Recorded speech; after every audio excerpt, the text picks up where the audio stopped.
Dre Greenlaw. Do you think he plays in this game? And if so, what do you think he gives the team? I do think he plays in this game. You know, they had talked about how he might be able to play the week prior, but he was like, well, or Kyle said, well, you know, we got the Thursday game, and so we can he go back to back with that short of a notice. So I feel like he should play. I saw he was breaking down the team like yesterday, so I gotta assume he's gonna play. And then it's nice because you've got this long rest before you've got to play. So I think this is the perfect week to play him, assuming he's ready to go, and I believe he probably will be. As far as expectations, I think at least early on, you're going to see a very fired up defense. Now, it'll be interesting if the Rams just come down and surgically pick them apart and score anyways. That would be demoralizing. But I could see a scenario where like the first couple drives, they're on fire, man. They're flying around. They get the Rams to go 3 and out. Dre Greenlaw is playing good. But I do think the more realistic thing is that eventually that adrenaline dump wears off and actual football has to be played and the game will most likely be tight. And I don't know that you can expect Dre Greenlaw to be great in this game. I think that would be an unfair expectation. Let's look at what happened to CMC, who is as hard of a worker as there possibly is, not coming off of a major injury, by the way. He just had to rest to get over some inflammation, but he didn't tear anything, nothing like that. He came in 9 weeks into the season and he struggled for 3 weeks. And finally, he showed a little bit of a glimpse before he got hurt again. Super unfortunate. Dre Greenlaw is literally walking into a playoff atmosphere, playing his first football all year long. To expect that he's just going to look like Dre Greenlaw, I think is super unrealistic. Might he be better than Campbell? Possibly. And if he plays Possibly great, not. yeah, and possibly not. Possibly, Yeah. that's exactly it. That's the other part of possibly Is he is going to that be he better might than D possibly not. Yeah, Winters? Possibly not. D Winters is pretty good, man. I don't know. I Yeah. like D Winters, and they're similar. I feel like they play very similar brand of football. He looks like the younger Dre Greenlaw to me, but Dre Greenlaw, I just don't want expectations to be through the roof. I think it's unfair to put those types of expectations on him. Like, just the fact he's out there would be amazing in itself. I don't know that he'll be some game changer his first game back.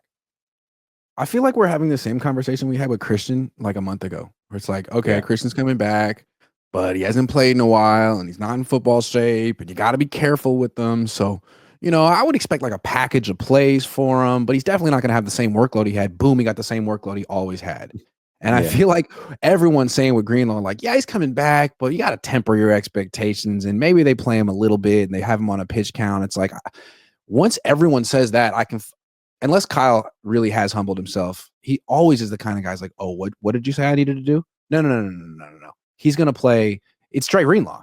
He's going to play like he never missed a beat. He's going to start. He's going to play the whole game and we're going to win. It's going to be a great story. It's going to be the reason why we beat the Rams. Like, don't put that on him, please. But he will. Fully expect it. I think he'll play plenty of snaps if he does play, for sure. I just don't know how effective he'll be. And if I'm the Rams, quite frankly, it's like they took advantage of that Campbell matchup last time. I'm still trying to pick on Dre Greenlaw. And I'm forcing him to prove that he can play at a high level for 60 minutes. And I'm going to question that until he can prove it. I mean, this is competitive sports. And if somebody has an injury or you feel like you can attack a weakness, then you've got to at least explore that. Yeah. And it's okay. So there's Greenlaw. Also, everyone's been leaving this guy alone all season for obvious reasons, but the Rams might not, and they didn't in week 3. Charvarius Ward, how do you handle him? He's not having his best year. We know why. This is a must-win game. He's going to start, and the Rams are going to go after him in the red zone. I mean, they went after him with Tutu Atwell deep last year, earlier this season. How do you approach that one? Yeah, I mean, I feel like that's just where you got to shade the help at. You got to trust Lenore and you got to trust the rookie. And I think you shade help over there. I mean, it doesn't matter whether here's the thing. It's like, yeah, Lenore's not playing up to his, I mean, not Lenore, Ward's not playing up to his best capabilities. And we know exactly why. I still think Ward at this level is better than Yadam or any of those other guys. He did a good job last week. He just had to give it that one touchdown. But other than that, he didn't really get beat. Yeah, I don't think he's playing awful by any means. Right. He's not playing up to his standards, but his standards are Very high. top 20 corner in the league, top 15. Yeah. So, he's still a good player.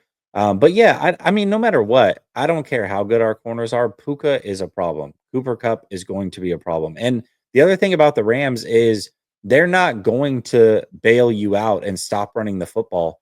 They'll run it at 3 yards Mhm. a clip 25 times a game. They don't care. Mhm. They're going to continue to run the football. They've got now 2 running backs that they've incorporated into this run offense. They'll throw it to their running backs and they've got multiple good wide receivers. It's not just Puka and it's not just Cooper Cup. They've got Tutu, they've got Robinson, they've got Whittington, they've got a cast of players that are all pretty good. This is going to be tough, man. This is going to be a really tough game for the 49ers. Spider369 says, Jesse, what are your thoughts on Alar now? It's tough. It's only one game. He's clearly very inconsistent. You can see the skill set is there for sure. A lot of people compare him to Josh Allen. I don't see that. If anything, I see more Andrew Luck. Not quite as explosive as a runner as Josh Allen. Strong arm. That's kind of who I see. But he's a project, a bit of a project. Yeah, those Penn State pocket quarterbacks, you always wonder if they can actually put it all together. Like it was Will Yeah, Levis, and then before him, once upon a time, it was Hackenberg. Christian Hackenberg. Yeah. Hackenberg. I He mean, had the here's the talent. thing. I will Yeah. watch more of him. I'm not gonna try to put like everything on one game, but that's just what I saw in one game. I haven't seen him play. I do the most problematic scouting ever. I'm like, oh, where did he go to school? Oh, no chance. Penn State. Sorry, they don't do it. And that's how you miss on Patrick Mahomes, But CJ that was Stroud, all the Ohio good ones. State for CJ Stroud, exactly. Exactly. Josh Wyatt says Garendo is a big man. Can he play fullback? Sit juice. Play Debo and Garendo together to get the Rams in nickel and then punish the Rams anytime they bring in a third linebacker who has to cover Debo. Continuing, I really think Garendo at fullback is the answer. The Rams want to play man, but they would be forced into zone if they can't stop the run and nickel. It's clever. I do think it's something that Bill Walsh would do, like put in 2 tailbacks and have one guy be a fullback type. I mean, it's clever. I don't know what kind of lead blocker Garendo really is, and I don't think Kyle would put Garendo into that role that he has Juszczyk in as a glorified pulling guard.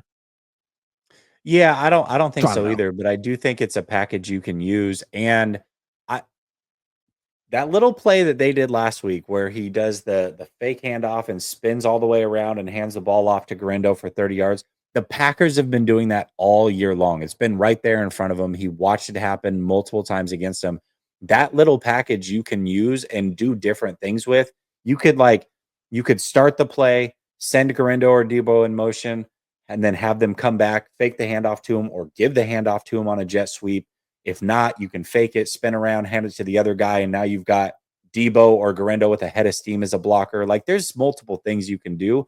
I don't know that it's a every down package, but for 5 or 6 plays, you definitely can do some things with that. Yeah, I noticed Kyle Shanahan got a firsthand look at that in Green Bay. Next week, tried it in Buffalo. Jordan Mason got blown up in the backfield for like a 4-yard loss. That was the first time they tried it in a real game. And they came back to it against the Bears and had success with it, I think, at least once. So, yeah. And it's Yeah. like you spin around, and the first fake is a fake end around. And then you Yeah. fake that, you spin, and then you hand off inside. And they did that with Debo and Garendo, correct? Yep. Yep. Yep. Tinker says, well, today is Wednesday. Tomorrow is Thursday. Tomorrow, the Niners beat the Rams, then to Miami, back home to the Lions, and finish on top of the division, beating Arizona! Exclamation point twice. Yeah. That's a Look, I'm all for them cool beating the story. Rams because I already booked my trip to Miami, and I'd like that to count for something. But Yeah, if they for lose, sure. I'll be ready for that. Yeah. I don't want them Josh to White lose. says they did it with Jeff Wilson. Yeah, there you go.